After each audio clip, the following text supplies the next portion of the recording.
Hey, paisans, the time has come. On the air since 2009, the independently produced, non-FCC compliant champ of video game talk podcasting. Here comes Tiger Claw Radio. Here's your host, Critical Failure. Welcome everybody to Tiger Claw Radio. We are a day late and a buck short yet again here on TCR. Video games, chiptunes, holidays, the works. Stick with us, more when we come back. You're listening to Tiger Claw Radio.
That's the Zodiac Walker from NASA off the Novatos Japanese chiptune collection. All right, boys and girls, let's go to the van. That's it, boys and girls. This is being recorded at 9:08 p.m. the night before Thanksgiving. 'Twas the night before Thanksgiving when all through the house not a creature was stirring, not even a mouse. Looking forward to the food portion of the holiday. Speaking of which, Steam sales, they kicked off just this afternoon. And I haven't picked up anything yet, but I was sitting there on my phone just like sort of cruising the catalog, looking at things. A couple things just like I wish were a little lower, you know? And it occurs to me, oh yeah, that's right. The Thanksgiving sale is not the big one. The big bad sale that bankrupts everybody is the Christmas sale and the summer sale. So I was looking for stuff for my extra 2 accounts, you know, for my kids, so we could do some LAN stuff. So trying to get an extra copy of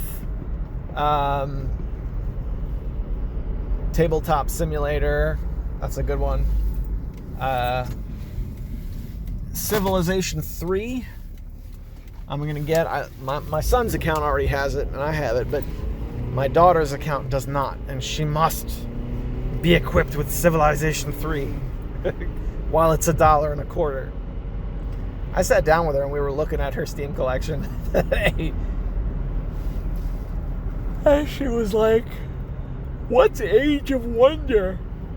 I was like, "It's a game Daddy likes that you're probably not going to like, but I put it in there because I'm deluded into thinking one day you'll play it with me." She was like, "Okay, Daddy."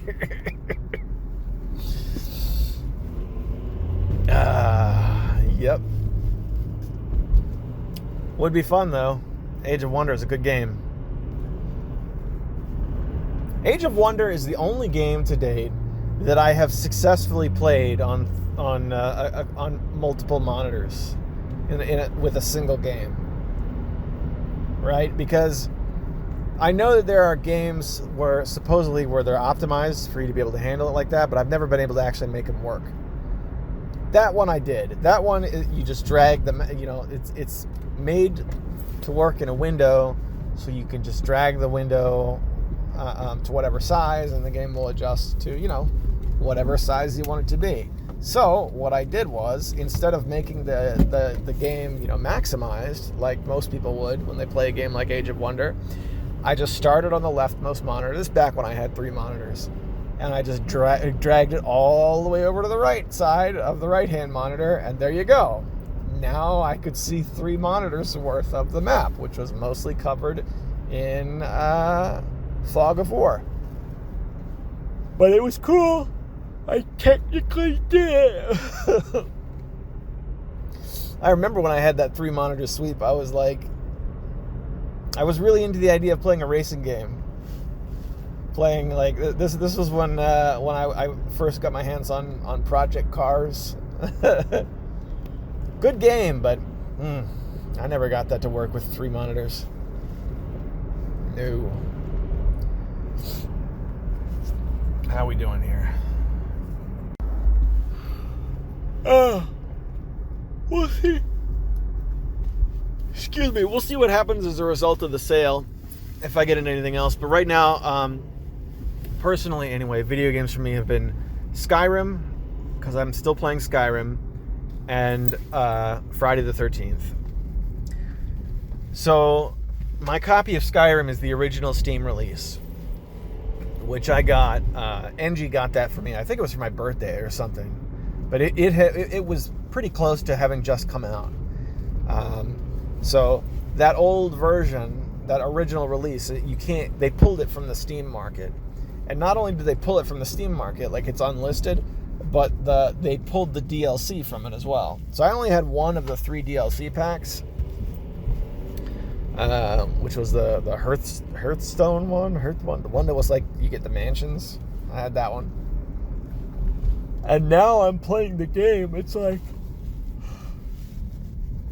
would be kind of fun to have all the DLC.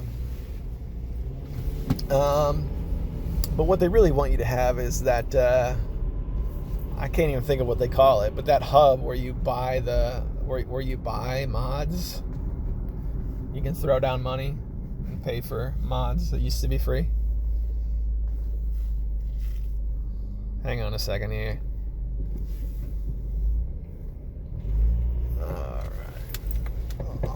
Sorry. I am a bad person. I just made a right turn. Bad to the bone.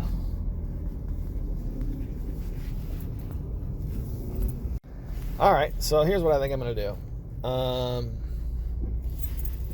I think I'm going to jump off of here so I can go get dinner to bring home, because it is late and we are tired, and we will discuss video games more soon. I got the hair to try Friday the 13th again. I talked about this last week. Played Friday the 13th a little bit more this week.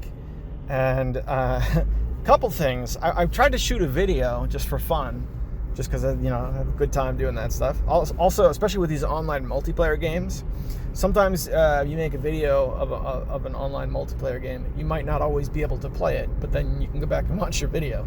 Great example is H1Z1. It was a battle royale type game. Came out a good while ago, and it died out when PlayerUnknown's Battlegrounds started getting enormous, or rather, it ran parallel to PUBG. And then once that started to die off, then H1Z1 died off entirely. I really liked that game, and now it's dead. So thank goodness I have a couple of Let's Plays. Even though I was doing really poorly in them, I had a couple of videos I can go back and take a look at what it was like when it was fully populated. City of Heroes. You can't play that anymore. I got a video, City of Heroes, you can go watch. That kind of stuff. So I'm looking at Friday the 13th and the current state it's in, and I just thought, let's make a video just so I can, at least remember playing it when it completely dies out. So this is what I found out. You can play the game still, but typically there's only one game going at any given time. And when you join that game, what happens is it'll automatically stick you into the action. So there you are. Okay, great. Well, that sounds awesome. So I joined the game, and I'm playing, and I'm having a good time, and it's fine. And I noticed two things. One, the matches are really, really long. And the other thing is that when you complete a match, you get a disproportionately large amount of XP. I thought this was because the devs put in an update that made it so that, you would just get more XP now since it was dead. Turns out to not be the case. So this is what's happening. So you play in these public lobbies, and people will get killed because it's Friday the 13th, and that's the game. And then when they die, instead of waiting for the next round, they'll disconnect from the lobby, and then they'll reconnect. And when they reconnect, it just puts them back in as a live player. So the matches always run the full length of a match. I don't know it's 20 minutes or something like that. They always run 20 minutes. And by the end of it, instead of 7 people, Jason has killed 4 out of 7. It's like Jason has killed 12 out of 20 or something like that. And because of that, even if you're only in the match for a very short period of time, if you happen to jump in a couple minutes before the end of the match, your XP goes through the roof. So, hang on one second. Yeah, there we go. So this is what I thought when I was playing it. There are still private matches, and there's a lot of people who remember this game fondly. You kind of know where this is going. I tried these dead multiplayer groups before. They never really work out, but they're always fun to try. Tried it with Guncraft. I had a weekly Guncraft game for a little while, and I met 2 people who really liked the game, but we never really had a weekly game we never really got our weekly game off the ground, that sort of thing. So I started sniffing around. Let's find some people who remember this game fondly and want to play it again. We'll round them up. We'll do a private game. You don't get any XP, but a game is a game. Everybody's playing the game correctly, and you can play it the way it was originally intended. It's the only way I can think of to do that. So as it turns out, there's 2 different Discord servers of people who are, managing such groups. And then on top of that, there's a bunch of people in the forums, the integrated Steam chat has got several hundred people in it. So I'm in there today, and I'm like, all right, guys, I've got time. Let's go real slow and gather people one by one and get ourselves a game going. And I was there all day, and it just didn't happen. Kind of broke my heart a little bit, because such a fun game, such a great game in atmosphere and even in mechanic.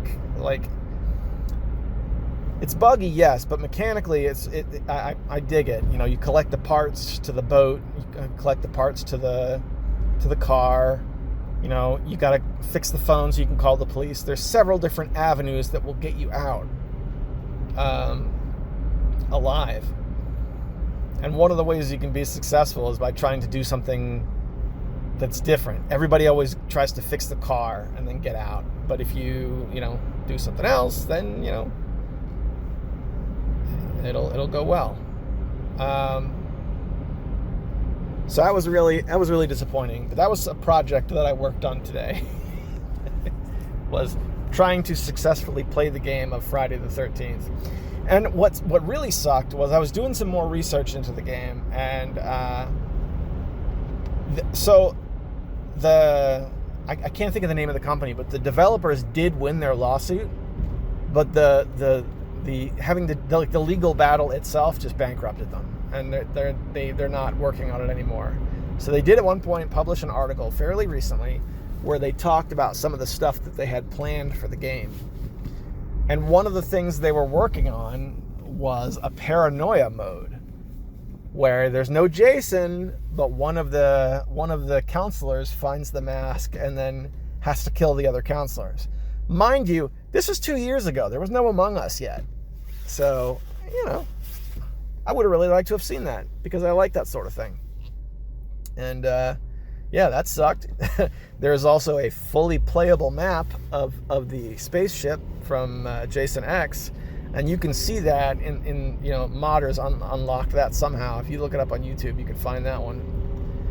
So that was I don't know. That sucked. I would have liked to have gone back and had a couple rounds of the old hide and seek Rooney via Friday the 13th. But I guess if I want to do that, I'm still stuck with Dead by Daylight at this point. Back again in the studio, and here we are. The Steam sales are getting ready to close. This is being recorded on the 30th, and they run until, December 1st, December 2nd, something like that. So for the Thanksgiving sale, they are getting ready to close. I picked up a couple of things, but nothing too spectacular. The big thing for me was looking for multiplayer games I already had, and then equipping my alt accounts that have them. But what I did buy for myself, the Bard's Tale Trilogy. You guys know I love my old school dungeon crawlers. The Bard's Tale Trilogy is an old school MS-DOS game that's been around forever and a day. Abandonware sites still have it because the original trilogy is not up on GOG or anything like that.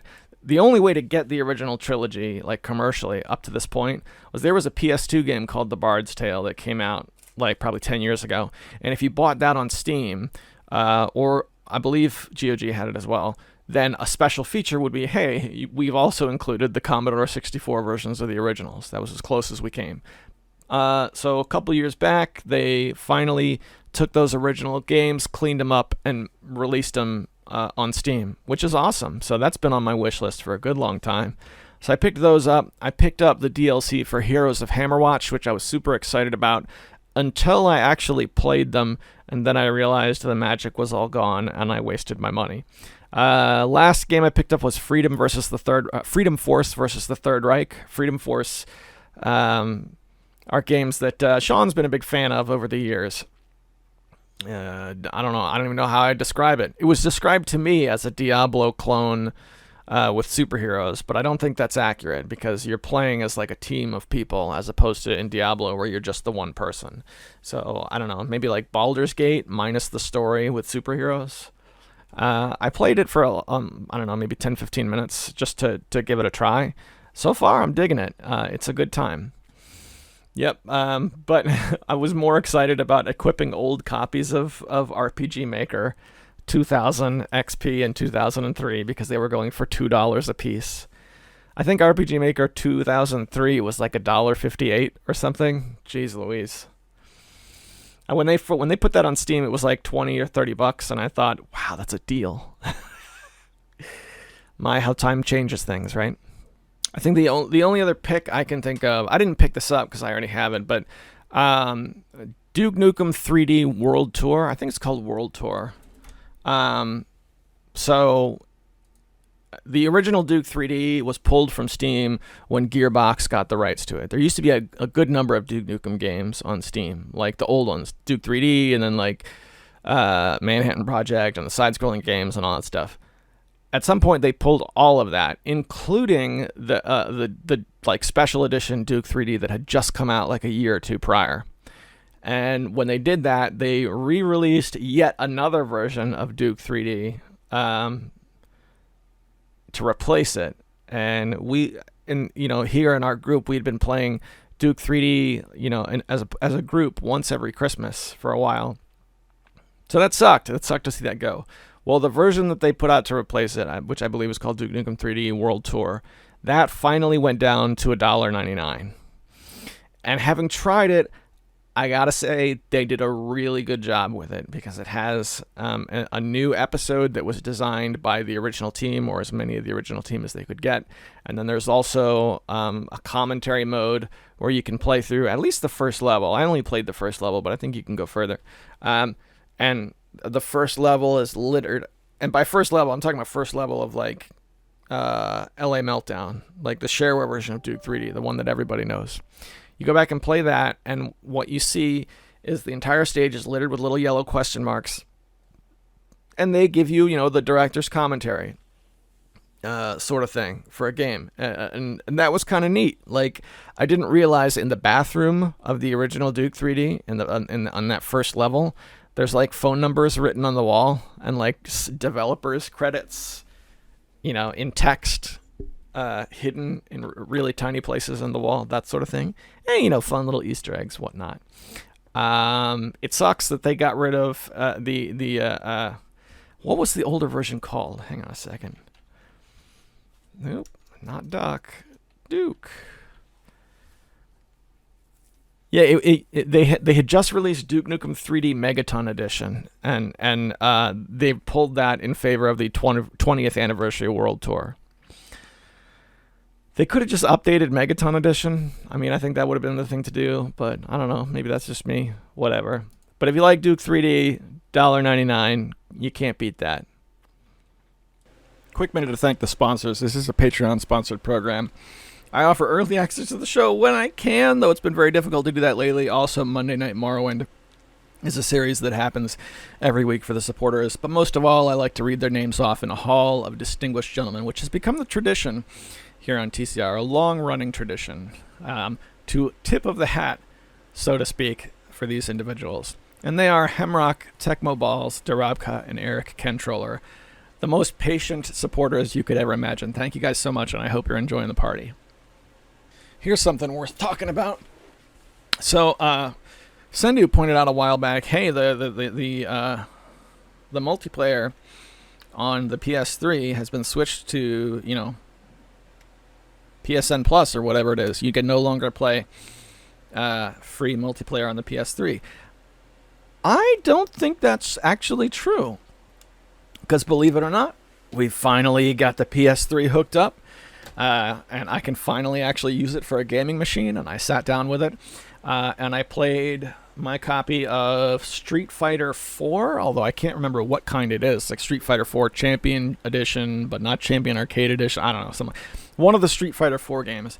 And I hit online because I was like, look, man, if they made it so that you have to pay for online, I want to hit that paywall and see what happens. Well, I was actually able to get into an online match with a gentleman from Brazil, and he reminded me of why I stopped playing Street Fighter online. So was it a pleasurable experience? No, it was not. But it did work. It did work, and I do not have any sort of account for PSN that I'm paying money for. So that opens up the door for, online console fun again. And not only that, but it also, like, I always thought that was the reason why the Call of Duties were showing up in the thrift stores for the PSN. The PS3 Call of Duties would show up for really cheap. I thought that was why, because you couldn't play them online anymore for free. But I guess that's not the case. I have a copy of Black Ops for the PS3. I still have not yet tried that one online. But yeah, that's kind of neat, if that's still a thing. Whatever. Don't know. Here's a treat for you. KazLab checks in. Let's take a listen. So it's November 23rd, 2021. So first thing I want to get out of the way, PAX South is officially canceled for the foreseeable future. Now I know you already covered this in a previous TCR CF, but I want to also get Hemrock's take on the matter because it is his local convention and I want to get a take on what a local has to think about all this. I'm probably going to give a guess the main reason why it got canceled was because of a current pandemic that's going on right now, but sometimes that couldn't be the case because probably looking at their pre-order ticket count and realizing, oh man, even with people willing to go to other places around the country, people are still not really willing to go to PAX South. But it could be a variety of other factors, like maybe the convention center didn't want to do it anymore, maybe because they didn't have enough vendors to go over there to bring in arcades. Who knows?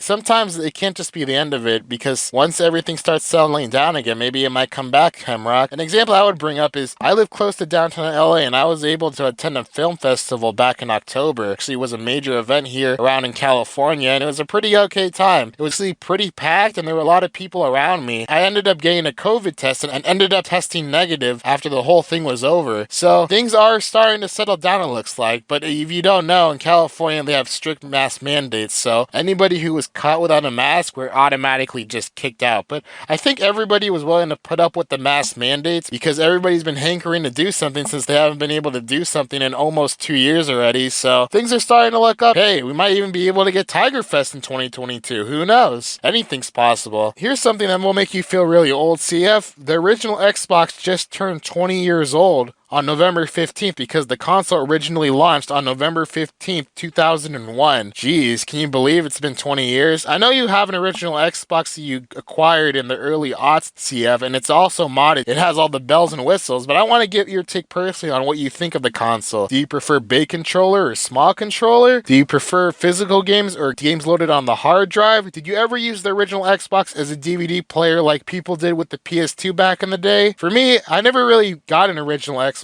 back in the day because it was always the more expensive console, and also because back when it first came out I was only about 8 years old, so a lot of the games that were released on it really weren't appealing to me as they were on the PS2 and GameCube. But you know what? The original Xbox is a pretty good console. People refer to it as usually the Dreamcast 2, and I would agree with it because a lot of the Sega titles that they released on it, like Shenmue 2, Phantasy Star Online, Panzer Dragoon Orta, Bike Out, and Jet Set Radio Future are games that I could definitely see fit a perfect match on the Dreamcast. So that's the reason why I like the original Xbox, because of all the Sega games and also because of the classics like Halo, Dead or Alive series, even the beach volleyball game, Ninja Gaiden, and all the other great games on the original Xbox are pretty fun to play. And if you have component cables like I do with my original Xbox, they look really crystal clear on a HD TV, so they look good even to this day. So what's your take on the original Xbox turning 20 years old, CF? And do you still play with yours even today? So finally, CF, the last question I want to talk about is kind of unrelated to video games, but I just want to get your take on it. Ever have White Castle by any chance? Since I know you live in the East Coast, you probably have a couple of them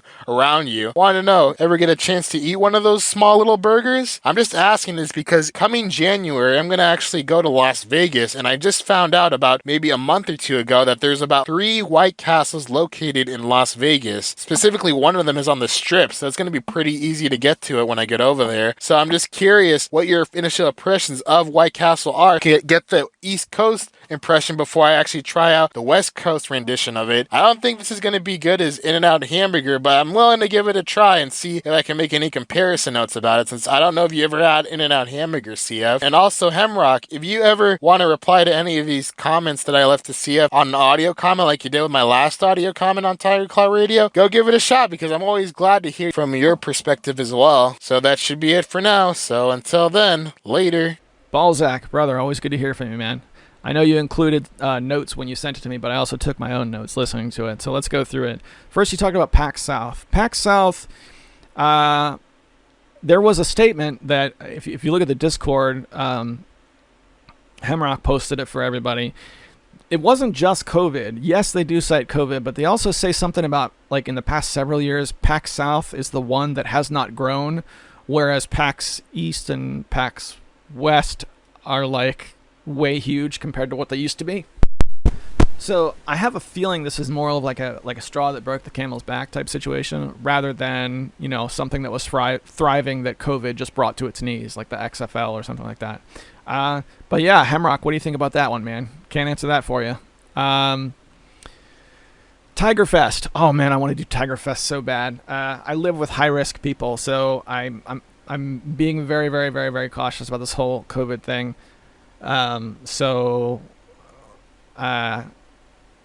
want to do it. I'm hoping that 2022 we can make it happen. That is my hope. We will see. What was the next thing you asked about? The original Xbox being 20 years old. Yeah, it is quite a bit of time. But on the other hand, a lot of things, are now like getting 20, hitting that 20-year mark, like the PS2 and stuff like that. It's okay.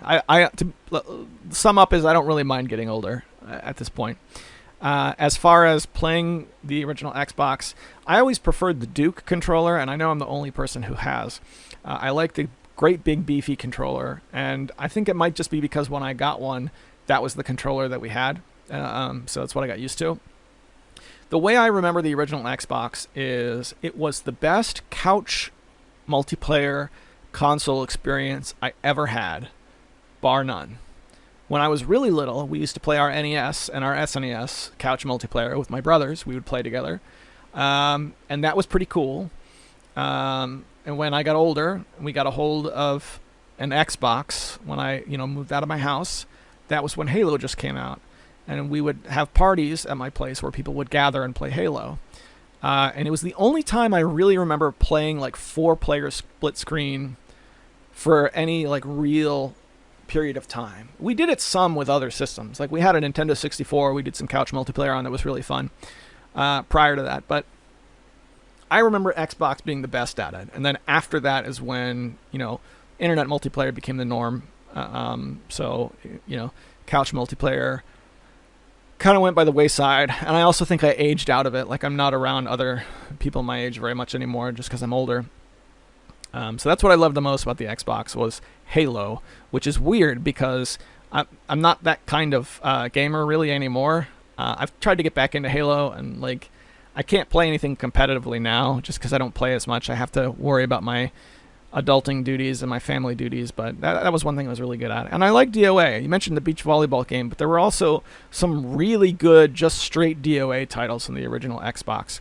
I would highly recommend the that 2-disc set that has DOA 1 and DOA 2 on the original Xbox. Great games. Also DOA 3.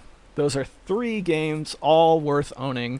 All very good, very different. I was about to say very different from each other. They're pretty different from each other. I feel like they're different because I love the DOA series. But if you like 3D fighters, all worth owning. All for the original Xbox, and none of them are very expensive. Would I play it again?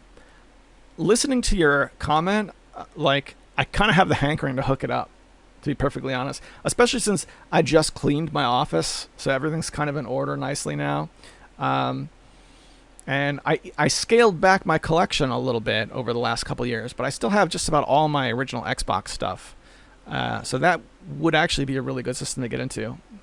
But I don't know. I mean, realistically, I got a lot of other stuff going on right now. I'm playing my C64 Mini a lot. I got my PS3 just hooked back up. And then we have Steam sales going on, and then TCR and other things. So realistically, I don't see it happening. But in this moment, thinking about it now, I would love to play DOA again. Oh my gosh.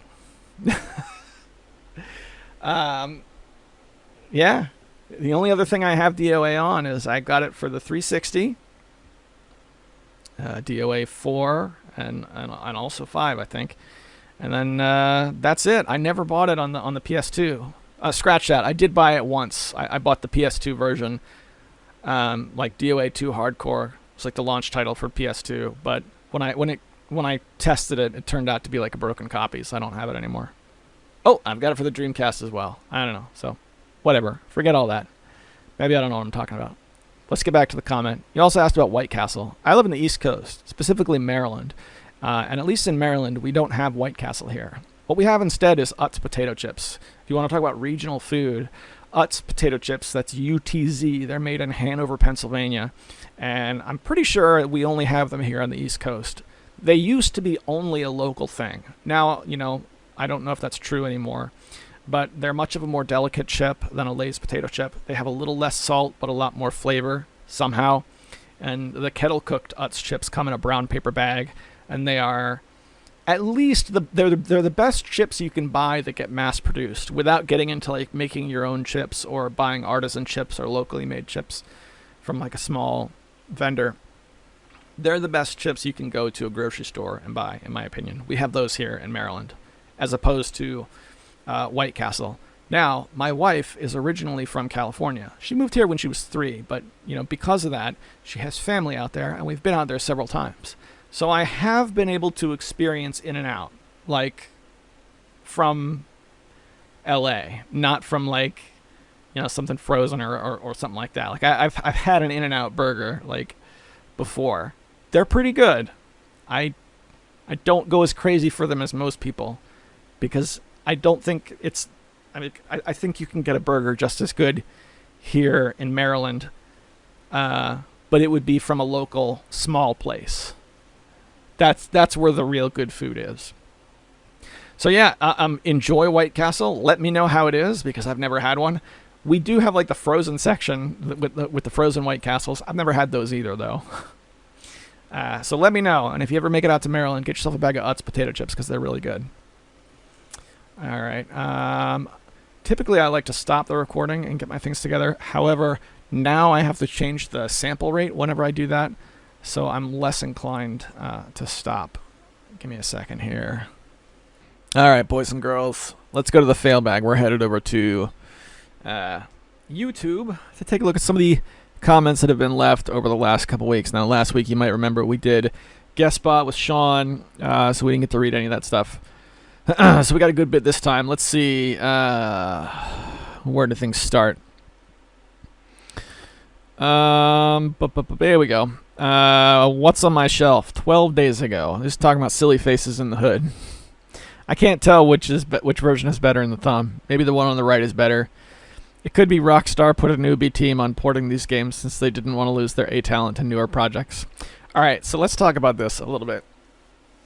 This is about the Rockstar Games definitive collection for the Grand Theft Auto games. When I look at these screenshots, it looks like to me they did not manually make a higher definition of this game.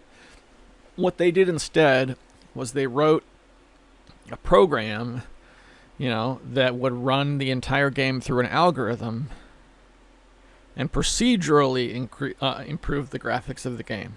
That's why it looks like this. That way, if you look at it as a whole in a trailer, oh yeah, it looks okay. It looks improved, somewhat. But if you actually slow it down and play through the game, you see certain areas like the thumbnail of, the episode from 2 weeks ago, where it just looks hilariously bad. It's because, and also it looks even worse when you put it next to actual modders who have taken the time to hand modify the models and make them look high def. It's similar to like playing Daggerfall. They procedurally generated the world, so it's the biggest world ever, but because it's procedurally generated, there's so many bugs and errors and places where you can just get stuck and things like that. And that's what I think they did to make the HD versions of GTA. But Mecha Menace goes on. He says, no, I don't agree that this is a good stance on design philosophy. Oh, by the way, since this is an episode from 2 weeks ago, let me give you some context.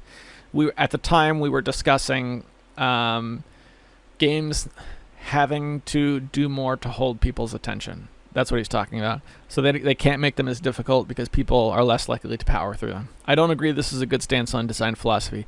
It's preemptively debilitating players and does not challenge game designers to do a better job. I understand there may be financial pressures which hinder devs. Game companies don't have to dumb things down. You propose there's a fear that the consumer will move on to some other distraction. Okay, Ubisoft, EA, or whoever still got your money. All right, stop. I'm not necessarily saying that that's a good design choice or a good design philosophy. I am saying that it is the industry norm, and it absolutely is. It absolutely is, especially amongst the companies you just listed, right? If if you buy the AAA games from one of those companies, and get frustrated since you're used to being spoon-fed AAA games, and they come out several times a year now, you're just going to move on to another AAA game. You know, you don't have to get like if even if you wait only 6 months, you can get them at like half the price for the most part. I don't think it has to do at all. I wasn't saying whether or not at all it's a good design philosophy or a bad design philosophy. I'm just saying that has what has happened to adapt to the, you know, high saturation market that we have. But let's get back to the comment. He says design choices like highlighting or overall dull in-game tutorials take me out of the game. They're even sloppy when written with clever humor in the form of a mini-game tutorial. Stop talking to me like I'm a video game character. Yeah, I would agree with that. I believe it's better designed to gradually introduce new challenges to players. The player builds a skill set to solve ensuing challenges and then adds to their skill set and so on. Tutorials, highlighting, etc. are used by modern game designers to shortcut building game experiences around them. It is challenging to build a succinct experience that teaches and engages players without removing them from the game. Yes, I would agree that's true. Everybody brings up Mario 1-1, as well as the first stage of Mega Man X, video created by that Raptor guy. A modern-day great intro sequence is BioShock. Takes its time, it's not afraid of quitters who don't care about the game and want to hit up the next dance trend on TikTok. The idea is everything in a game has to be easy, or else players move on to something else. Is a poison. We don't want engrossing experiences as hardcore, with the exception of the mobile game space. It doesn't matter whether the modern game devs make games hard or not. If someone is playing, they're paying. I don't know how to respond to that. I agree it's not great. It's just something I see a lot, and when a game has honest-to-goodness difficulty, it usually is marketed that way, right? Games like Dark Souls are marketed for their difficulty, however you view the difficulty of the Dark Souls franchise. I don't know. Sorry, man. It's, you know, you get less of that on the indie scene. It still exists, but you get less of it, which is why for a long time I was all like, yeah, indie games, whatever. You know, more games are easy now than they used to be, and not for a good reason. It sucks, I know. I don't like it either. Good to hear from you, though. I appreciate your 2 cents. Cyber Brickmaster 1986 says, at first, I thought the title card was Chica from Five Nights at Freddy's. He's talking about Sean being on the cover of last week's episode. It's funny to me because this is a guy who used to comment on my stuff like almost 10 years ago. And I haven't seen him make any comments in a long time. So good to hear from you, man. Nice to see you're still around. Hope you're doing well. And yeah, Sean's face on that last episode was too good to pass up. It doesn't look great, I know, but it's just knowing Sean, it's perfect. And I used the heavy metal font to do the sup. Yeah. Mechamana says, isn't Darabka in Germany or Austria or something? I hope your country gets his head out of its butt. The U.S. is in trouble too. Blah, blah, blah. He goes on and on about lockdown stuff and international politics concerning how the coronavirus is being... Coronavirus, bro! And I'm not going to get into all that, but I do hope everybody is well. What I will say, though, is over on Podomatic. Do you guys remember Podomatic? I used that service for years. I ran TCR off of there, and I would just run it in, you know... It had a rolling archive, so there was only like 3 or 4 episodes at a time. And eventually I just stopped using it because I didn't think anybody was listening over there. Well, the last episode I put over there before I stopped was right around the time that lockdown started, and I was talking about coronavirus, and it was called, the name of the episode was Coronavirus, Bro, and it had a picture of a very young Justin Timberlake on the cover. That was listened to like a couple thousand times, and it's not a good episode. I don't know why that happened. So it's still it brings me some joy that one sentiment of coronavirus, bro, managed to get through to people and resonate with people somehow, especially with Ramen Head Justin Timberlake on it. Another one from Mecha Menace. Interesting note about Kataki's is that it was made by the Factor 5 guys before they used that name. Kataki's is a clone of R-Type. At the time, they didn't have the license to create a port, and I can't remember who did in Europe, but that company threatened the Factor 5 guys with a lawsuit. It was ultimately resolved that Factor 5 would produce an official R-Type port because of how well Kataki's was received and how experienced they were. Awesome. Cool stuff. Dropping some knowledge bombs. Dropping some knowledge bombs. Dropping some truth bombs. Bob S. writes on the RGB 280V versus Powkitty V90. He says, I found a Spyro ROM and I tossed it onto the 280V. I love it, even with no analog sticks. Oh, that's cool. I was able to find my V90 just recently, which is awesome. The old Powkitty. And admittedly, I gotta put a few more games on it. But,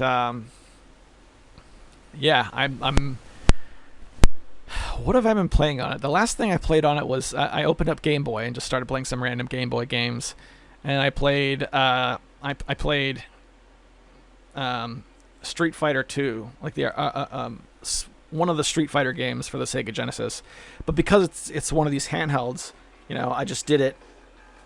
Hang on a second. There we go. I just did it against the computer or whatever without even digging into the settings. And I just got shellacked. Like, it was, I forgot how brutal AI was in these old fighting games. But, yeah, it felt good in my hands. It is way less powerful than the 280V, but my goodness, it feels better to play. So, I don't know. Yeah. And this guy's talking about playing Spyro. Spyro definitely wouldn't play on the V90, I don't think. There's not much left. But I just wanted to remind everyone that it is fills now out my hands December a little bit 1st. more. It's December. Just my opinion. It's just like my opinion, sale, which has ended while I was recording this week's episode, and there's a Christmas sale just around the corner. So not a ton coming out right now. But this is a great time to see what else is out there and kind of go back in time a little bit. If there's anything you have been putting off getting into, good time to do it. For me, I'm still playing Skyrim, which I gave an honest shot for the first time in about 10 years. Still playing the Vanilla Edition, which I recently discovered you can't get anymore, which is crazy to me. But yeah, that has been fun. And when I look around in the gaming landscape, it looks more of the same. I'm not seeing a ton that gets me super excited. But on the other side, I'm not seeing a dumpster fire either, which we've reached a point where, yes, it's not a dumpster fire, and that's good news enough. I'm developing an interest in getting a newer handheld after realizing that the 280V is just too uncomfortable to keep playing. So that's a thing. But I don't know. The handhelds are funny because I want them to be a new gaming thing, but they're really not. They're really just more emulation. As much as you can play new hacks on there, a new like user-made games for retro consoles, that is a thing. It's not really what they're sold on, developed on, built on. When people are buying them, that's not what they're buying them for. So I guess if I wanted to be positive and cover what new ground is actually being created, I'd have to get into ROM hacks, see what ROM hacks are out there. And that's part of the reason why I've been paying attention to the Commodore 64, is because when I see, hey, such and such new games have been developed, it's a very positive atmosphere. I always go to those websites and I see what's being developed. Even if it isn't something I'd be super interested in, it always looks like everything is moving in a good direction. So, yeah, that's awesome. Versus when I go to other gaming sites, a new Street Fighter game could be revealed in 2022. That's on the Retro Dodo site right now. And I'm the biggest sigh inside imaginable is happening. Because I know, what's going to come of it. Nothing. Best case scenario, we'll get another game that comes out for $50 or $60, and then in another year that game will drop down to $20 because of all the DLC, and then the DLC will go crazy. All the while the user base will drop out, And the game that I enjoyed for a while, Street Fighter 5, is going to then become unplayable because the last of the remaining user base is going to migrate, and anybody left behind is going to be too, I don't know, for lack of a better word, too autistic to really play against. I see this and it doesn't feel positive to me. It doesn't feel positive. When I look back at the old consoles and see what people are doing, it feels positive. I don't have it in front of me, but one of the things I came across was a complete overhaul ROM hack for Super Mario World for the Super Nintendo.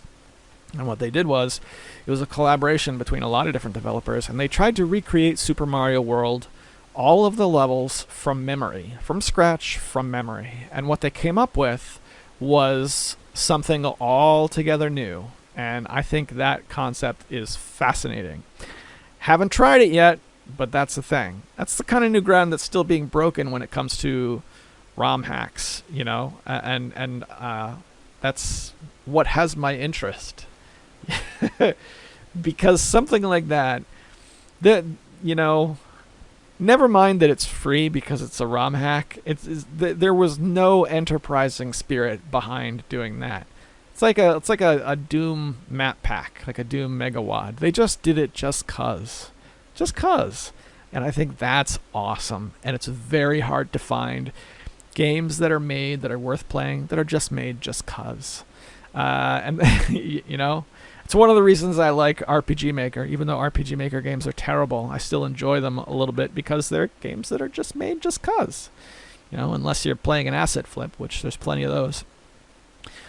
So the main point that I want to bring to all this is put in the extra work to find something positive. You do have to look very hard these days, but such a thing does exist.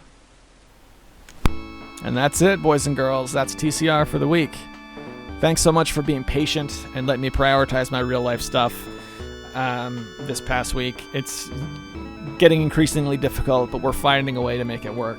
I still enjoy doing TCR. I love making this show. And as we approach Christmas time, I just wanted to send some good vibes your way and let you know that,